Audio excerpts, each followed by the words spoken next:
I want to talk about the sympathy that we're seeing in the Canadian real estate market for all these people who bought investor-style condos and it went bad and they're now underwater on those. Now, this is different than people who bought these pre-sale condos and then they planned on living in them and then for whatever reason they were unable to complete it. That's a totally different story because like maybe it was a bad time to buy, but you plan to buy a house to live in. I mean, that makes a lot more sense. I'm going to have a lot more sympathy for someone like that rather than somebody who was trying to flip it for a quick profit. I think where this really went wrong for a lot of people is that putting down a $75,000 down payment, that's not the same thing as a $75,000 investment.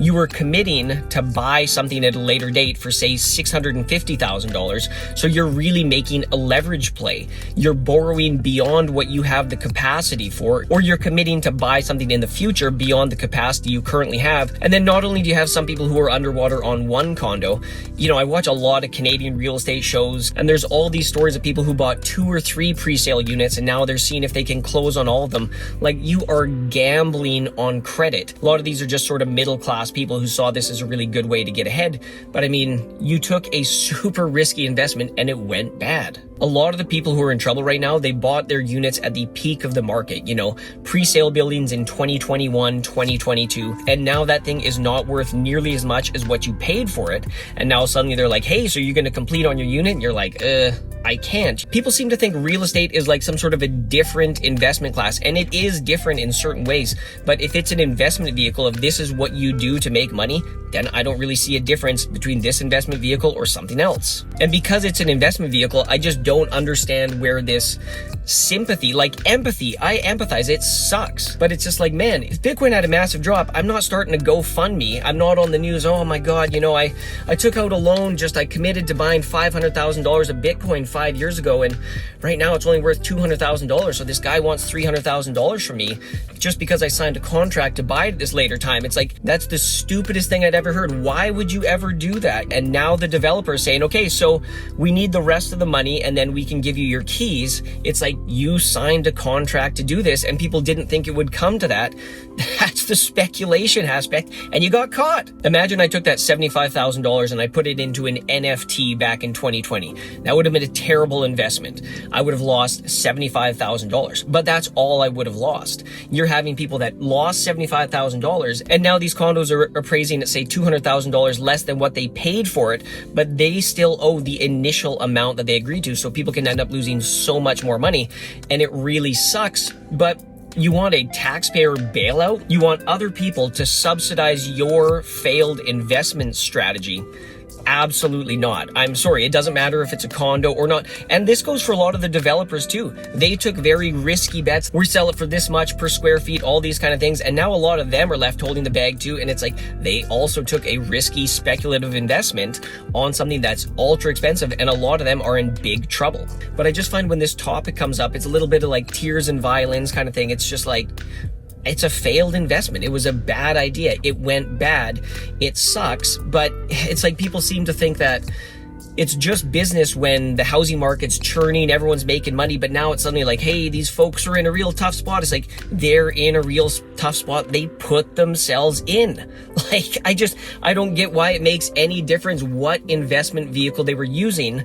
If you weren't planning on living in it when it was done, it was an investment, full stop. When the market got so frothy, people stopped thinking with any logic whatsoever. People were committing to buying a sub 400 square foot unit in a building that was going to be ready in 6 years, and they were committing to paying, let's just say, $650,000. Nobody wants to live in that. Like, did these people ever follow the logic through?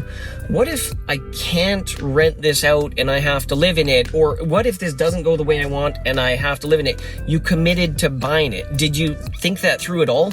And now nobody wants to live in these units because they're just way too small to actually occupy. You can rent it for a short period of time if you're like a single person, but whoever's the last person to buy one is the person who's left holding the bag.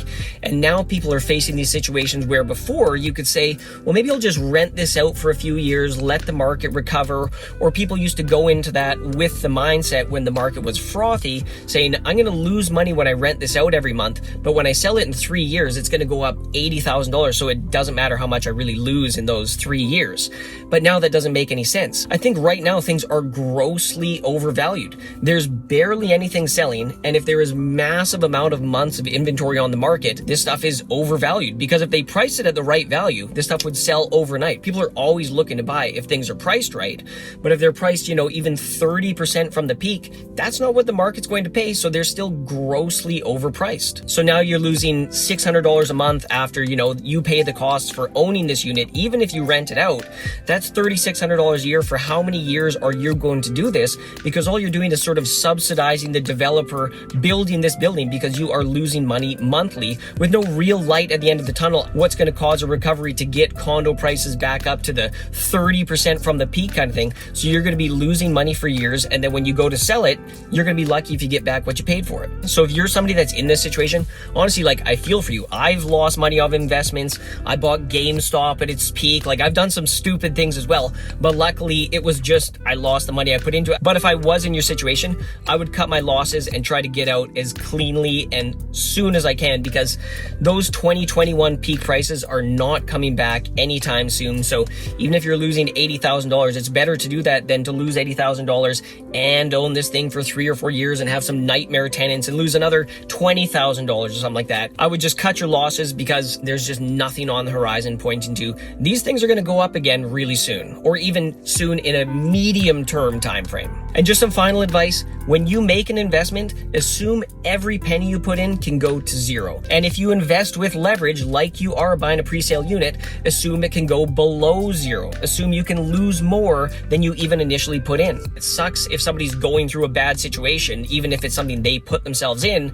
But at the end of the day, I just can't sympathize, because it wasn't misfortune. It was a high-risk, leveraged, speculative investment that you decided to enter into, and it didn't go well. And it sucks, but that is the game, and you decided to play it.